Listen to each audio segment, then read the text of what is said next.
आपल्या सर्वांचं मी या ठिकाणी सहर्ष स्वागत करताय। मला खरं तर मी माझ्यावर कोण बोललं तरच मी कधीतरी उत्तर देतो आणि मला या सातत्याने होणाऱ्या सगळ्या गोष्टीचा आणि कुणावर टीका टिप्पणी करण्यात मला मुळीच रस नाही। खरं तर विधानसभा झाल्यावर सुद्धा आम्ही ठरवलं होतं की टीका टिप्पणी करायची नाही, योग्य वाटलं तर त्यांचा सल्ला घ्यायचा। पण दुर्दैवाने काय आहे की त्यांना या तिन्ही बंधूंना असं वाटतं की टीका टिप्पणी केल्याशिवाय आणि मी स्वस्थ मला बसून न देता कुठंतरी चर्चेत यावं आणि आरोप प्रत्यारोप होतात। आणि मी जे परवा पुण्यामध्ये बोललो की रामराजे निंबाळकर यांना पाण्याचा काडीचा अभ्यास नाही, काडीचा अभ्यास नाही त्याचं कारण पुराव्यानिशी बोललो आणि मी थोड्या वेळात सगळ्या तुम्हाला चित्रपती सुद्धा थोड्या वेळात देतोय की काडीचा अभ्यास न म्हणण्याचं कारण काय। कारण त्याचा असं कारण आहे की रामराजे साहेब कृष्णा खोऱ्याचे उपाध्यक्ष झाले, ते ही उपाध्यक्षाची तारीख त्यांची आहे 4 एप्रिल 1997 साली, ही त्यांची उपाध्यक्ष झाल्याची तारीख आहे। कृष्णा खोऱ्याची स्थापना झाली 96 साली, एप्रिल महिन्यामध्ये 96 साली, त्याचा GR या ठिकाणी उपस्थित आहे। नीरा देवगर धरणाला आपलं दोंबलकोडीची प्रशासकीय मान्यता 1995 साली झाली आणि 1988 साली दोंबलकोडीचा सर्वे आणि 94 साली दोंबलकोडीला पाणी उपलब्धता प्रमाणपत्र मिळालं होतं। हे मुख्य कार्यकारी अभियंत्यांचं पत्र आहे आणि ह्याच्यामध्ये दिले की 1994 साली दोंबलकोडीला पाणी उपलब्धता प्रमाणपत्र मिळालं होतं। 95 ला त्याची प्रशासकीय मान्यता झाली आणि हे 97 ला कृष्णा महामंडळाचे सदस्य झाले। 97 ला सदस्य झाले आणि यांनी सांगितलं की मीच कृष्णा महामंडळाचा जन्म दिला 1 वर्ष आधी जाऊन 96 ला महामंडळ स्थापन झालं। हे उपाध्यक्ष 97 ला झाले आणि 94 ला जाऊन त्यांनी दोंबलकोडीचा जन्म घातला आणि त्याची सुरुवात 1988 साली झाली होती। त्याचे पत्र आपल्याकडे 1992 ला जे 1992चं जे हे याचं पत्र आहे आणि या पत्रामध्ये दोंबलकोडी धरण कसं व्हावं याचा प्रस्ताव शासनाकडे आला, हा त्याचा प्रस्ताव आहे 1992। आता 92 मध्ये आणि रामराजेंचा 92चा काय संबंध आहे का? पण तरी कायम सांगत आले की दोंबलकोडी धरण मी केलं, कृष्णा महामंडळाचा जन्म मी दिला, कृष्णा महामंडळ आधी जन्माला आलं, त्याच्याही आधी दोंबलकोडीची प्रस्ताव त्याला पाणी उपलब्धता प्रमाणपत्र मिळालं होतं। 92 साली त्याचा प्रस्ताव झाला आणि हे 1996 रामराजे साहेबांची मान्यता 1997 ची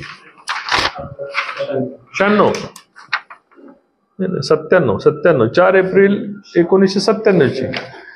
मग त्यांनी उपाध्यक्ष झाल्यानंतर कृष्णा महामंडळाची स्थापना केली। नेहमी सांगतात मी जनक आहे, म्हणून मी नेहमी म्हणतो की आमचा पाण्याशी काही संबंध नाही। धरण कुठं झालंय हे यांना माहिती नाही, धरण मावळ खोऱ्यात झालंय म्हणतात। धरण हे बाबा हिरडोशी सांगतं, नीरा देवगर सांगतं।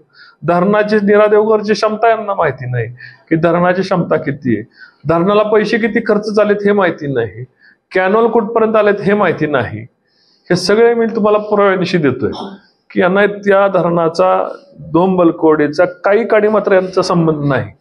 केवळ एक योगायोग होता की दोंबलकोडीला मान्यता मिळाली होती, हे उपाध्यक्ष झाले 97 ला, 98 ला माझे वडील उपाध्यक्ष झाले। पण असं कधीच म्हणू शकत नाही की आम्ही कृष्णा खोरे केलं, मी त्या महामंडळाला उपाध्यक्ष म्हणून होतो। उपाध्यक्षाचे अधिकार किती, आपण बोलतो किती, एखाद्या उद्या माणिकराव सोनवलकर सर इथं कृष्णा महामंडळाचे संचालक झालेत, उद्या त्यांनी म्हणायचं का मी कृष्णा महामंडळाला जन्म दिला, का मी म्हणायचं कृष्णा महामंडळाला जन्म दिला। पण रिटून बोलायचं, त्या काळामध्ये लोकांकडे कागदपत्र उपलब्ध नव्हती, अशा काळामध्ये लोकांना फसवता आलं।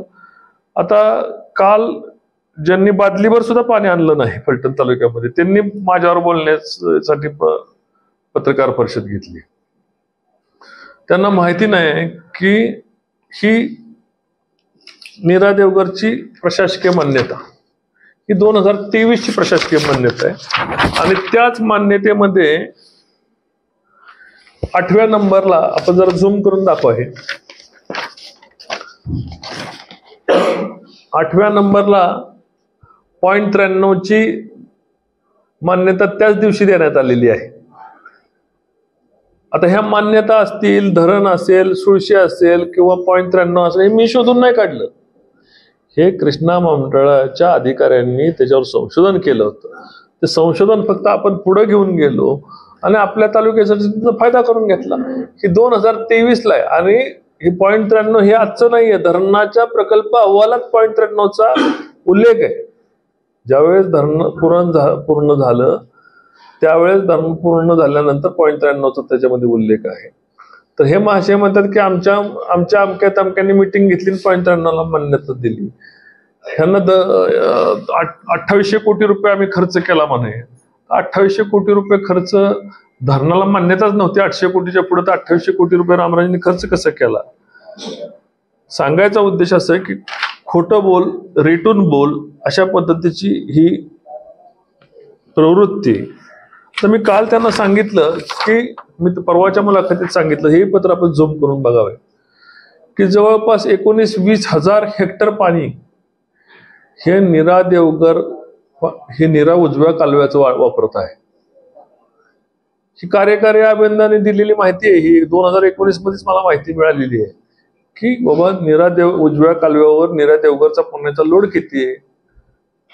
तर ते जवळपास 19 खंडाळ्यापासून माळशिरसपर्यंत 19-20 हजार हेक्टर अप्रत्यक्षपणे पाईपलाईन, लिफ्ट इरिगेशन, विहीर पाडून पाणी नेलेलं आहे.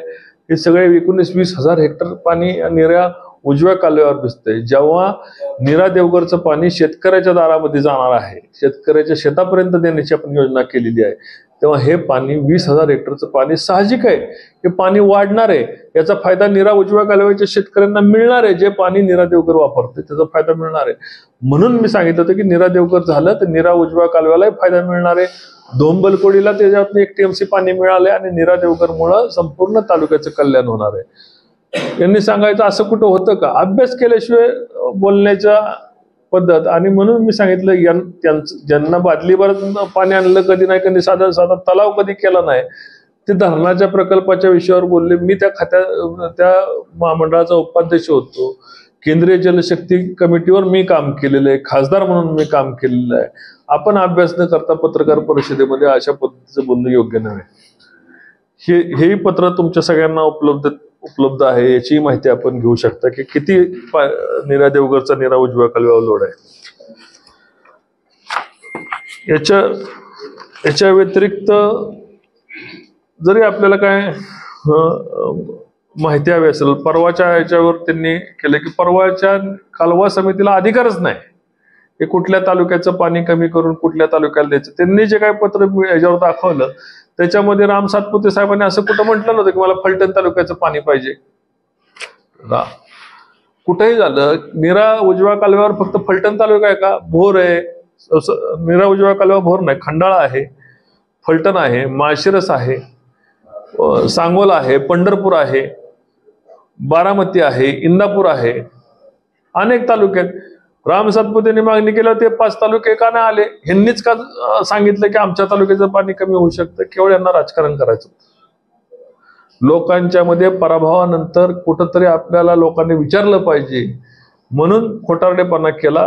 रामराजे साहेब त्या मिटिंगला होते, असा कुठेही विषयच झाला नाही मिटिंगमध्ये. आणि मी मिटिंग संपताना मी सांगितलं की अशा प्रकारचा चुकीचा आरोप त्यांनी कालवा समितीवर किंवा मंत्री महोदयांवर किंवा शासनावर, सरकारवर आणि आमच्यावर करायला नको पाहिजे होता. तो मुद्दा निकालीत निघाला. आदरणीय विखे पाटील साहेबांनी फोनद्वारे ज्या मुलाखतीत सांगितलं होतं की रामराजे याच्यामध्ये बुद्धिभेद करतायत, असा कुठलाही प्रस्ताव विचारात येत नाही, असला तरी तो त्यांना अधिकार नाही हे त्यांनी स्पष्ट सांगितलं. मग खोटेपणा उघडकीत केल्यानंतर निवेदन देण्याचे फोटो आले, हे बरोबर नाही. मला सांगायचा विषय आहे की तुम्ही तुमचं जे काही राजकीय ताकद आहे ते काही सकारात्मक कामासाठी खर्च कराला.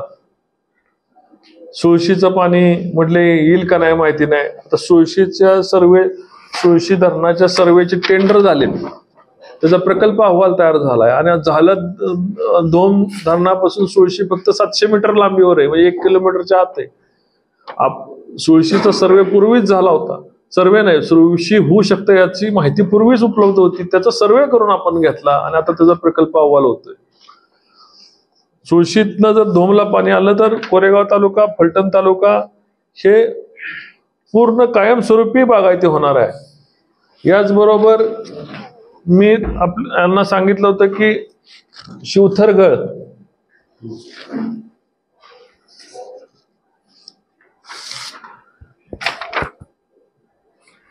हे पत्र आपण नीट नीरा देवगरच्या पोटामध्ये शिवथरगळ नावाचा एक धबधबा आहे. तिथं जवळपास 3.5 TMC पाणी साठवू शकतं, पण 1 TMC पाण्यासाठी आपण तिथं विनंती केली की तिथं भिंत बांधून बोगद्याद्वारे पाणी नीरा धरणात सोडण्यात यावं आणि ते पाणी फलटणला उपलब्ध करण्यात यावं. याचबरोबर आता तिथं 3 TMC पाणी उपलब्ध आहे असं सांगण्यात आलं.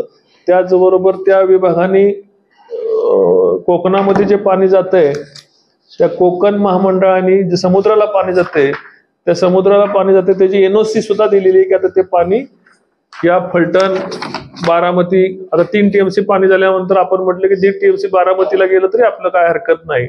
2 TMC पाणी आपल्याला नीरा उजव्या कालव्याला उपलब्ध होईल किंवा नीरा देवगरला उपलब्ध होईल.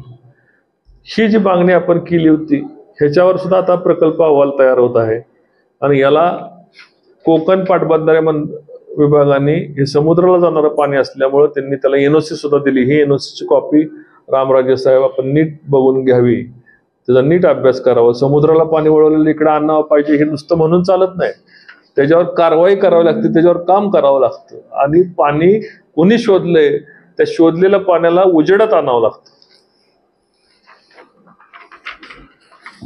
अजून एक मुद्दा मी सांगितला होता की फ्लड डायव्हर्शन 51 TMC पाणी जवळपास हे फ्लड डायव्हर्शनचं कुंभी, कासारी, कोयना जे सांगली हे बुडीत जाते. ते बुडीत जाणारं पाणी अलमट्टीची उंची वाढवायचं चाललंय. जर अलमट्टीची उंची वाढली तर अजून ते सांगली, कोल्हापूर पाण्यात जाणार आहे. त्याच्याऐवजी पूर्वी कृष्णा भीमा स्थिरीकरण योजना होती ती रद्द झाली. आम्ही नव्याने फ्लड डायव्हर्शन योजना त्या ठिकाणी सरकारला सादर केली. सादर केलेल्या योजनेला त्याच्यावर बैठक झाली आणि राज्य सरकारने त्याला तत्वता मंजुरी दिली. ते पाणी फलटण खटाव मानला उपलब्ध होणार आहे. याचे आपण नीट माहिती घ्यावी की 51 TMC पाणी हे फलटण मानला त्याचं पाणी मिळणार आहे, फलटण खटाव मानला, याची नीट माहिती घ्यावी. आणि ह्याच्यामध्ये त्याला मंजुरी दिलेली आहे, तत्वता मंजुरी राज्य सरकारची प्राप्त झालेली आहे. याचबरोबर उपस्थित कोण होतं? उपमुख्यमंत्री माझ्याबरोबर जयकुमार गोरे, बबनदादा शिंदे, अनेक आमदार त्या बैठकीला त्या ठिकाणी उपस्थित होते. हा राज्य सरकारच्या वेबसाईटवर आहे. आपण कधी त्या ठिकाणी हा कृष्णा फ्लड डायव्हर्शनचा जो डिटेल प्रोजेक्ट रिपोर्ट चाललाय त्याचं तत्वता मंजुरी आपण कधी त्या राज्य सरकारकडनं मागवू शकता. याची फोटोकॉपी सुद्धा या ठिकाणी मी आपल्याला अभ्यासासाठी उपलब्ध करून देते. केवळ अभ्यास न करता खोटं बोलणं हे बरोबर नाही. कधीतरी अभ्यास करून सुद्धा आपण बोललं पाहिजे. हा त्याचा रिपोर्ट आहे.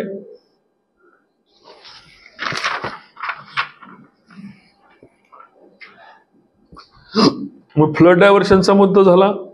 नीरा खोऱ्यामध्ये अतिरिक्त 3.5 TMC पाणी उपलब्धतेसाठी त्याचाही आपल्याला कागदपत्री या ठिकाणी माहिती दिलेली आहे. याचबरोबर नीरा देवगरच्या विषयी किती त्यांना ज्ञान आहे याची माहिती दिली आहे. कृष्णा खोऱ्याचे ते जनक आहेत का त्याची माहिती दिलेली आहे. दोंबलकोडीची निर्मिती ही रामराजे आमदार होण्यापूर्वीच दोंबलकोडीला राज्य सरकारने पाणी उपलब्धतेचं प्रमाण दिलं होतं. 95ला त्याची मंजुरी दिली होती. 97ला हे मंत्री झाले. तर मला एवढं सांगायचंय की आपण जे काम केलं नाही त्याचं सुद्धा श्रेय घेता. आपण एखाद्याने कष्ट केलेले आहेत त्याच्यावर पाणी टाकायचं काम आपण करू नये, एवढेच मी आपल्याला याद्वारे विनंती करणार आहे. या व्यतिरिक्त पत्रकारांना काय विचारायचं असेल तर त्यांनी विचारावं. मला माझ्याबरोबर कृष्णा महामंडळाचे सदस्य माणिकराव सोनवळकर साहेब आहेत, शिवरूपराजे साहेब आहेत, भोसले साहेब आहेत. कोणाला काय बोलायचे निकम वकील आहेत, कोणाला काय बोलायचं असेल त्यांनी बोलावं ही विनंती आहे.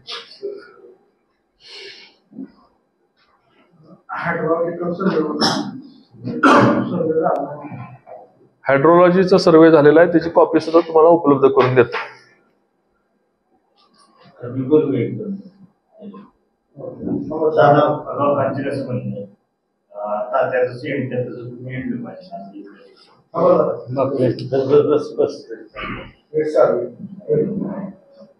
निरादेवधरमधून डोंबरकडे पाणी टाकण्याचं काम चालू आहे किती दिवसात पूर्ण होईल आणि निरादेवर म्हणून डोंबरकडला जे कालव्यात पाणी टाकलं जाणार आहे 193 TMC त्याची पाईपलाईन पूर्ण झालेली आहे. आता पंप हाऊसचं फक्त काम बाकी आहे. तर त्याचं डिझाईनला कालसदारांनी फोन करून ती डिझाईनला मान्यता घेतलेली आहे. रात्रंदिवस काम चाललं तरी आमचं सगळ्यांचं असं मत आहे की मी अखेरपर्यंत टेस्टिंग घ्यायचं आणि ते दादांच्या आमदार साहेबांच्या माध्यमातून निश्चितपणे होईल अशी मला तर खात्री वाटते. मी प्रत्यक्ष त्या ठिकाणी पाहून आलो आणि दररोज मी त्या संबंधित अधिकारी तो जो काही मक्तेदार आहे त्याच्याशी संपर्कात आहे.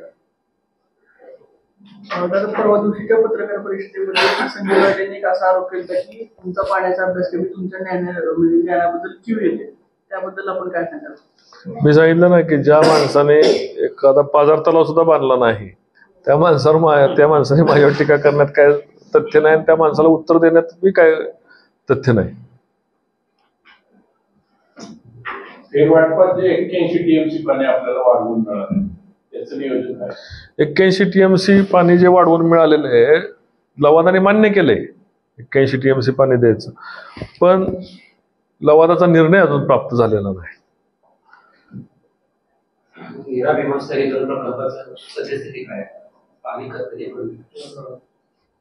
नीरा देवघरची सद्यस्थिती अशी आहे की फ्लड डायव्हर्शनची सद्यस्थिती अशी आहे की राज्य सरकारने त्याचे स्टडी करण्यासाठी त्याला कार्यकारी अभियंत्याची नेमणूक केलेली आहे.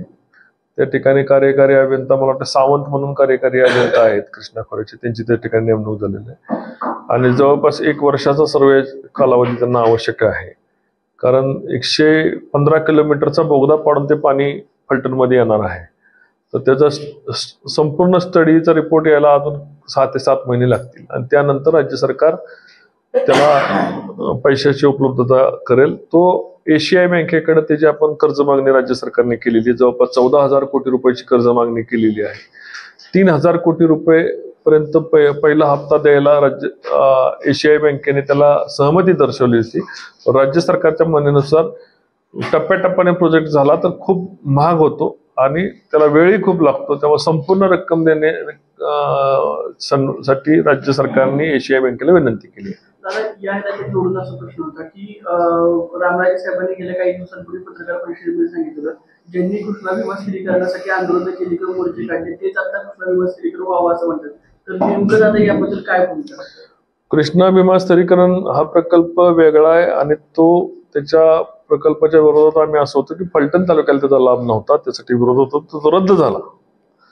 आता नव्याने आहे तो फ्लड डायव्हर्शन प्रोजेक्ट आहे आणि तो फ्लड डायव्हर्शन प्रोजेक्ट मध्ये फलटण तालुक्याला पाणी मिळत आहे. कुंभी कासारी असेल किंवा कोयना असेल या सगळ्या नद्यांचं कृष्णेचं पाणी आपल्याला जर मिळत असेल तर तो प्रोजेक्ट झाला पाहिजे आणि हा फ्लड डायव्हर्शन पूर्ण करण्याकरता आम्ही प्रयत्न करतोय. कृष्णा भीमा स्थिरीकरण 110 TMCचा होता आणि हा 50 TMCचा आहे. ह्याच टेक्निकल नॉलेज नसल्यामुळे रामराजेंना कृष्णा फ्लड डायव्हर्शन कळत नाही आणि कृष्णा भीमा स्थिरीकरण कळत नाही.